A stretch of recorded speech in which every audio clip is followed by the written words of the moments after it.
Hey guys, it's Nicole, and for our theme for the hop for the month of February, I chose scraplifting. It is one of my favorite things to do, especially when I'm in a rut, or I kind of want to challenge myself, or just when I'm scrolling online and I see something that somebody else made that I'm like, oh my god, I love it, I want to make it, that type of feeling.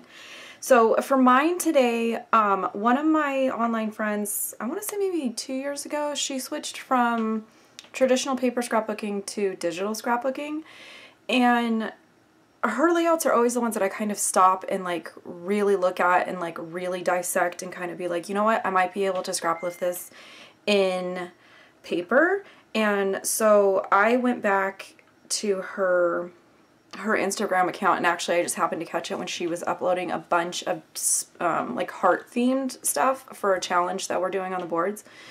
And she posted this layout, and again, this is digital. So freaking cute of her and her husband. And I just really liked this kind of die cut thing. And I don't really go for these like backed die cut things that are like really trendy right now. But when I saw it, and I knew that I was working through that Simple Stories collection kit, and I knew that I was going to have a bunch of like small pieces of pattern paper towards the end, I thought, you know what, this might work out perfect. So I went and found the kit that she used, and so because it's a digital kit, it basically is a PNG, so like a, you know, like an image. And so I just dropped it into Silhouette and traced it and cut it out in paper. So I have like the paper form of the heart that I'm gonna do. And then I'm down to no full-size sheets of paper in that collection kit, so I think I'm going to allow myself to sort of dip into some more paper, mostly just for this specific layout because I absolutely love like this wood grain that she has here. And then I can use, you know, whatever I have left that's actually a full 12 inches I can do over here on the right and stuff. And then I'm not necessarily paying attention to what the embellishments are on her page because I'm just going to use whatever I have here. And I thought it was perfect because when I was going through my family photos, I only got 4 photos back of just me and my husband. I think we just kind of spaced taking any together on our own, and they were basically like two very similar. So I just picked my favorite of the two. And I think instead of, you know, the one picture, I'm going to find a way to do a portrait and a landscape, and then I'll figure out later, maybe just do my journaling on like a little label or something like that, and then just kind of use what I have left over to finish everything up. So that is my game plan. If you want to follow her, her name is Heather. I will post a link to her scrapbooking Instagram account, which I'm pretty sure is public. So if you want to follow her, you can follow her on there. Like I said, she has even managed to figure out a way to take like scrapbook generation sketches and create them in a digital format, which I'm like blown away by.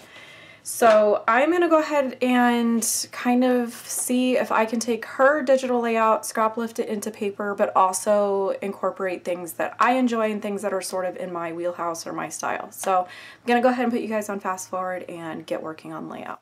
Okay guys, I do have to start out by saying that this might be my favorite theme of the whole year-long collaboration. I have always been a fan of scrap lifts. I have talked about this many times in previous videos. It's a nice way to sort of try on another person's style or test out a technique that's new to you, or maybe a supply that's new to you, or just even kind of looking at your supplies and your techniques in a different way. So for me, it's just something that I love. I think that's kind of why so many of us share online, is because we get inspiration from other people online, and then it's just kind of this rolling snowball effect.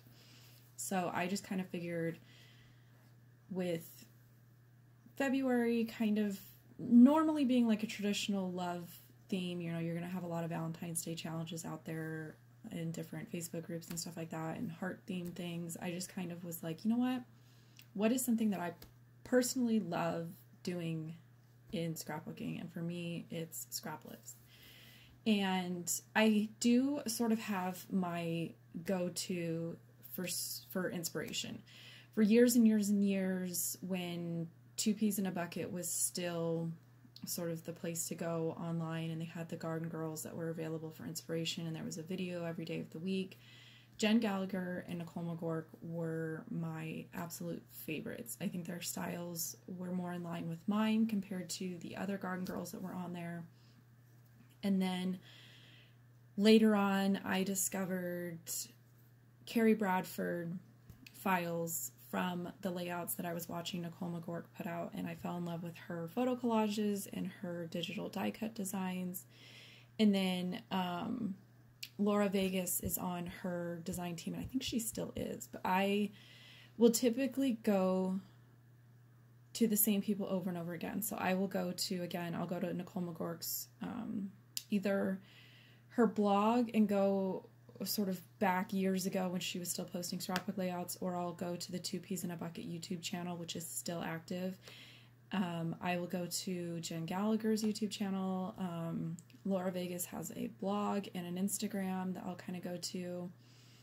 And then there's sort of a couple people that when I say no, I mean, some I've had the chance to meet in person, but most of them I know online, that I will, follow their work either through a private forum or on Instagram. And like I mentioned in my intro, I have a friend, Heather, who I was actually lucky enough, her family came through my area and I was able to do their family photos one year.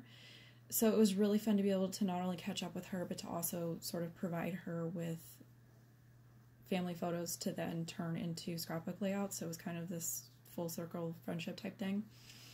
And so I have a bunch of her digital layouts saved on my Instagram to attempt to scrap lift at some point. And it was sort of just this planets aligning of different challenges going on this month. The theme for our hop this month that I was like, you know what, I'm going to do it. So I found the same digital files that she was using. Now her, like the kit that she told me, this is where I bought it and everything. So I went to the site, downloaded it. It's meant for digital scrapbooking. So everything on there is going to be like a PNG file. So like I mentioned in the intro, I just dropped it into my digital die cutting software, did a trace, and was able to turn it into a physical cut file that was going to work for me. Now, I probably won't use any of the other elements that came in the kit, and that's fine. It'll live in my download folder probably, but I thoroughly enjoyed this process. It was a nice break from the sketchbook and the style of layouts that I've been doing back to back. And I was really excited to do this one, and I think that was kind of what kept me going through the other layouts, was I knew that this one was coming down the pipeline. And you saw in the previous clip, I could have put all my pattern papers through my silhouette and die cut all those little pieces and then sort of done like an inlay.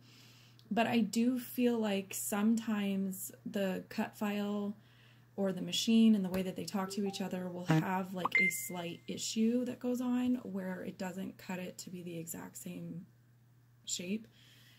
I chose to just put on, I think I ended up watching like 3 of Heather Bowser's YouTube videos and watched a bunch of stuff from her winter series that she's been doing. And I just sat there and I would take a piece off my mat, turn it upside down, trace it, glue it, and I just kind of did that. And I mean, it took me a while, but it was really relaxing. It was kind of nice to sort of go back, 10 years ago, pre-digital die cut, to where you did kind of do things like that by hand. And like I said, it was relaxing. I enjoyed myself. Did it take me longer? Probably, but I don't really care. By the time I got that done, and like I said before, this is probably my least favorite part of layouts, is figuring out where to put things. It just isn't something that comes naturally to me. I feel like I enjoy more of the photo and paper placement and kind of getting creative with that. So I just made sure that I kept going back to her layout. Her layout was my original inspiration, and because I loved so much about it, I just kept reminding myself, go back and look at it, go back and look at it. Where are all the clusters? Where are they balancing different elements? And just kind of did my own thing around that idea. I did allow myself to go and pull a wood grain paper from my Simple Stories Basics thing, and it felt really good. It felt like bad but good at the same time, but I kind of needed to because there was really no way for me to piece scraps behind this side of the layout. I needed a 12-inch span, and I think at this point the only papers that I had left that were a 12-inch span was that aqua gingham and then the red polka dot. But I didn't want to have a lot of loud patterns in my background because I knew that my heart was going to be filled with a lot of loud patterns, and I felt like it was just going to be too much, and I needed that sort of tone on tone reads as a solid area on the left to kind of allow your eye to take a break, especially because I knew I was going to be piling on a bunch of different die cuts and stickers. And I would just like to let you guys know, sort of self high five, that I found something to put that clock on. Like every time I come across that clock image in this collection, I'm just like, what am I supposed to do with this? And so I figured, you know what? These are 2 pictures of my husband and I, and this is probably the 3rd year that this has happened where for whatever reason the date that I scheduled our family photos just happened to fall on our actual wedding anniversary. So the day that we were having our pictures taken was actually our 17th wedding anniversary. So I was like, you know what? I'm going to shove this clock in here and it'll make sense to me. I don't know if it'll make sense to anybody else, but I felt like it was one die cut out of this like pile of what am I going to do with these that are just kind of sitting off to the side. And then everything else, like I said, I just go with the things that I'm drawn to, the things that I like. So it was like a lot of the floral clusters, any kind of phrases that worked, whether it was what was written on the phrase or the color of the phrase. I used this U die cut from Simon Says Stamp again. It doesn't bother me that it was also on my son's layout. And I didn't even notice that Heather's layout also says love, and then it has the word you in like a gold cursive-y type font underneath it. I didn't actually pay attention to that part, so when I got done, I was kind of like another self-high five that I ended up doing the same thing. And I did the same thing that I did on my son's layout, where I cut it with 3 layers of white cardstock and then a layer of pattern paper. And I did it with some more of the Lawn Fawn heart dies. Those have been my absolute favorite thing out of all of this. It is time consuming, but what I'll end up doing is when I feel like I need a break during the process of a layout, I'll pull my Big Shot out and I'll just sit there and run those hearts through a bunch of white paper and any like little scraps of pattern paper that I have, and then I just throw them in that little bin. And I have thoroughly enjoyed kind of making my own chipboard. I actually like them better than the chipboard that came with the collection. I think they just look nice on the pages and stuff. So I've just kind of kept like I said, this little bin that I'm digging through, I've just kind of kept a bunch of them in there, and then I sit and glue them together, and then I don't put the pattern paper layer on until I'm working on a layout and I know which color that I want to do. And then I just typed up a quick little journaling, basically just saying what I was explaining to you guys about how our family photos just happened to fall on our wedding anniversary, and that it was, 17 years strong, and I kept it pretty simple. I don't really ever do like a big lengthy journaling talking about my husband and I don't. I tend to save those more for the layouts that are geared towards my son's individual pictures, my daughter's individual pictures. And again, I go with what makes sense to me, what I want to do. I don't really do what other people do. I don't have albums for my kids. The albums are pretty much for me. I don't do like double layouts. I don't make stuff for him and make stuff for her and have their own layouts. Basically, if they decide that they want to have some of these, then I'll probably end up scanning them and doing like a Shutterfly book or something. So that is my completed layout. Please make sure to hit that show more in the description box below. There's going to be a ton of information links to the videos for everybody participating this month, links to Heather's Instagram account where you can find her digital layouts, which was where I was inspired by, links to this collection kit that I'm working through, all kinds of different information. So just go ahead and make sure that you hit that show more, check out the details, and check out all the other videos this month.